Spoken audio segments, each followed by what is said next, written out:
이번엔 끝장 토론을 검토 중이랍니다. 뭐 날짜로는 오는 22일이 유력하지 않겠느냐, 기자회견 날짜로 끝장 토론한대요. 근데 왜 이런 말 나오느냐, 청와대 관계자 얘기를 들려드릴게요. 특검이 수사 중인 사안을 계속 언론에 공개하는 것은 국민 여론과 헌법재판소 탄핵 심리에 영향을 미치는 의도로 본다. 다시 한번 박 대통령이 직접 나서서 해명해야 하는 상황이 조성되고 있다. 이 사태를 해결할 사람은 결국 박 대통령 자신밖에 없다. 박 대통령이 시간 제한 없이 모든 질문을 받고 답하는 등 적극적으로 해명한 뒤에 그에 대한 판단은 국민에게 맡겨야 된다. 이 얘기를 좀 해보겠습니다. 왜 그러면 일단 새누리당 정 의원님께 먼저 여쭤보는 게 나을 것 같아요. 일단 왜 박 대통령은 지금 국민 여론 상당수가 헌재나 특검의 조사는 거부한 채 왜 언론 플레이를 하려느냐 이런 지적도 많은 것 같습니다. 이 부분은 이번에 끝장 토론하기 때문에 어떻게 보세요? 네, 뭐 지금은 사실은 저희가 여당 입장이지만 청와대하고 서로 이렇게 뭐 정보를 좀 주고받고 상의하고 이런 기능이 좀 마비가 돼 있으니까 저 뭐 박근혜 대통령님의 뜻을 정확하게 알지는 못하겠습니다. 네. 다만 지난번에 1월 1일 날 하셨던 것이 국민과 언론으로부터 좀 좋은 평가를 받지 못하고 있습니다. 그래서 그런 부분들 잘 감안하셔서 물론 국민들께 드리고 싶은 뭐 얘기가 굉장히 많을 거 아니겠습니까? 그래서 그런 지적과 여론을 잘 감안하셔서 본인의 입장을 또 얘기할 것이 있다면 어떤 식으로 국민들한테 전달할지 고민을 좀 해주기 바랍니다. 박봉계 의원님, 지금 대통령은 직무정지 상태라서 평일날에는 대언론 활동을 못해요. 그래서 지금 거론된 날짜가 14, 15, 20일, 22 이렇게 휴일을 검토 중인데 아무래도 설 차례상 민심에 뭔가 영향을 미치고 싶어 한다면 제일 설 연휴와 맞닿아 있는 22일이 유력하지 않겠냐 그런 말 나오는 것 같아요. 지금 이제 계속 제가 보기에는 박근혜 대통령이 스스로 무덤을 파고 있다 이런 평가를 안 드릴 수가 없습니다. 어째서요? 이 부분은 좀 자세하게 좀 말씀드리겠는데 1월 1일자에 청와대 출입기자단과의 청와대 내에서의 했던 것은 저는 그 기자간담회는 위헌이다. 탄핵 사유가 하나 더 추가된 것이다 이런 말씀 드리는데요. 이번에 또 이런 공리 저런 공리를 하다가 공휴일 혹은 일요일 날 하면은 뭐 직무집행이 정지된 대통령이 할 수 있는 거 아니냐 이렇게 말씀을 하시는 건데 그거야말로 꼼수다. 왜 그런 거 하니 대통령이 직무집행 정지가 돼 있지 않다면 대통령에게는 평일, 일요일, 공휴일이 따로 있지 않습니다.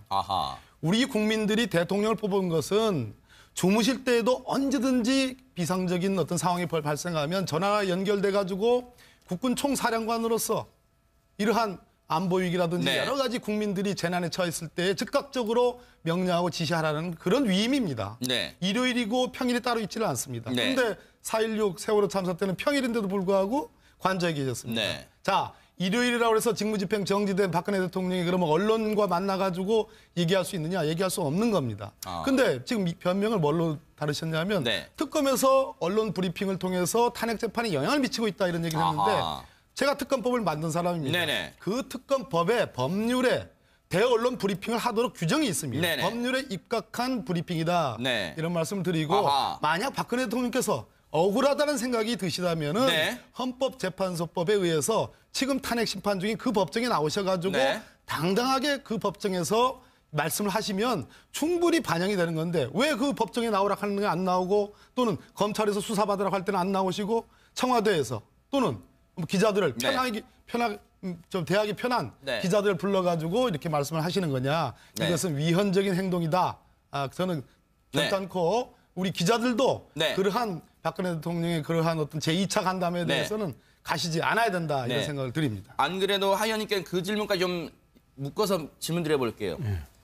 1월 1일 날 신년 기자간담회 할 때도 한 30분, 30분 전인가 급작스럽게 통보했단 말이에요. 그때 제가 특보를 하고 있어서 기억납니다만 많은 패널분들이 그랬어요. 저 기자간담회를 청와대 출입기자들이 보이콧해야 되는 거 아니냐. 그런 얘기도 나왔습니다. 결국은 했는데 이번에 끝장 토론도 잘 될지 의문이에요. 왜냐하면 지난번 기자간담회 모습 보시면요. 저도 기자입니다만 기자인 게 정말 창피할 정도로 대통령 앞에서 기자들이 뭘 잘못하고 두 손을 조아리고 있습니까?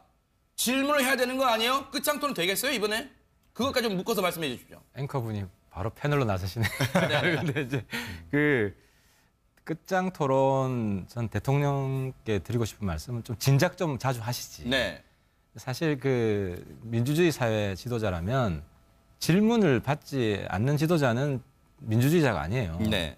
근데 이제 대통령께서는 취임하고 쭉 사실상 불통이었잖아요. 네. 그리고 본인 말씀을 하시고 들어가시고 네. 쭉 그랬어요. 그래서 저는 사실 끝장 토론을 할까 아.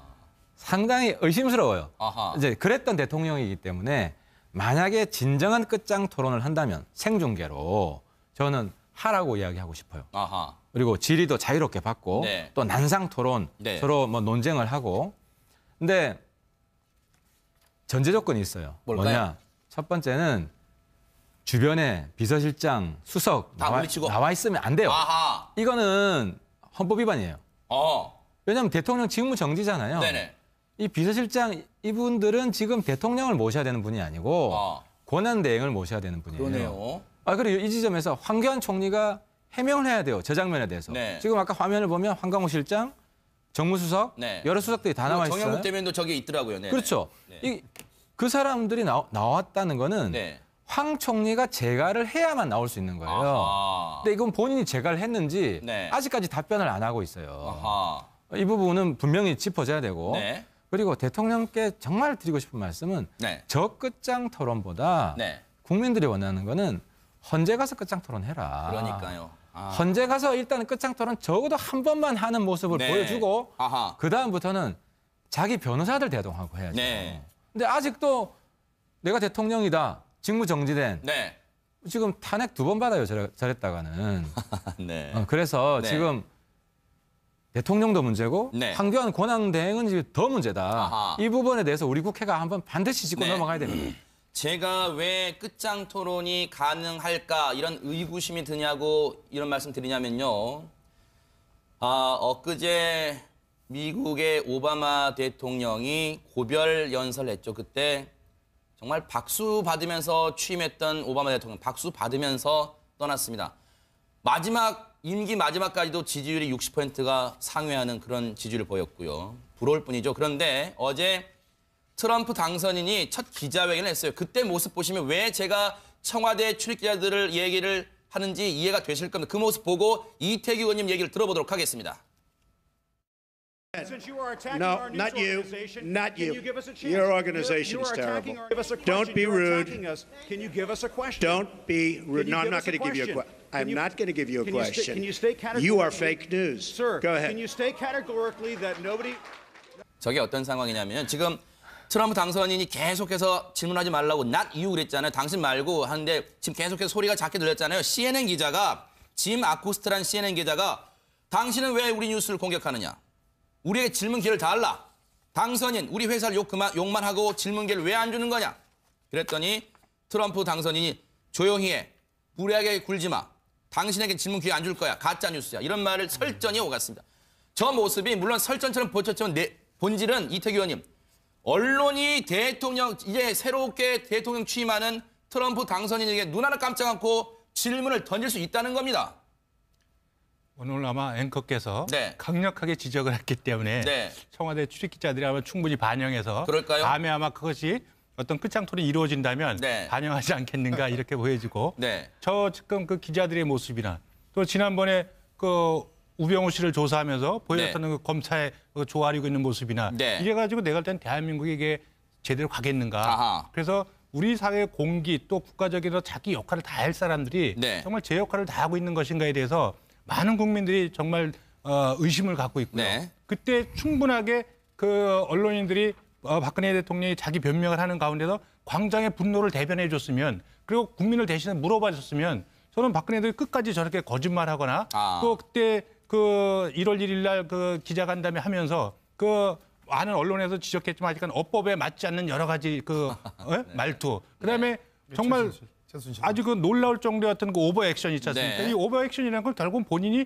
거짓말을 할 때 나타난 증상들이라고 하더라고요. 네. 예? 그래서 박근혜 대통령이 여태까지 그렇게 그 몸짓을 많이 써가면서 하는 사람이 아니거든요. 네. 그걸 저를 보면서 저 분이 정말 끝까지 진실을 이야기하지 않고 있구나 이제 이런 느낌을 받았는데 네. 그건 이제 그 여러 의원님께서 법률적인 이제 그 기자 간담회라는 법률적인 문제를 말씀을 하셨는데 저는 그거 이전에 정말 대통령께서 그동안에 있었던 어떤 헌법률인 또 국정농단 또 여러 가지 어떤 범죄 사실에 있어서 진실하게 본인의 어떤 과오를 인정하고 국민들의 어떤 그 양해를 좀 구해볼 수도 있다. 정말 그건 잘못했다고 이야기해서 그걸 계속해서 부정만 한다면 이건 저는 역효과가 날 거다. 오히려 국민들한테 스트레스 주고 분노만 더 쌓여가게 만드는 거 아니겠습니까? 만약에 한다면.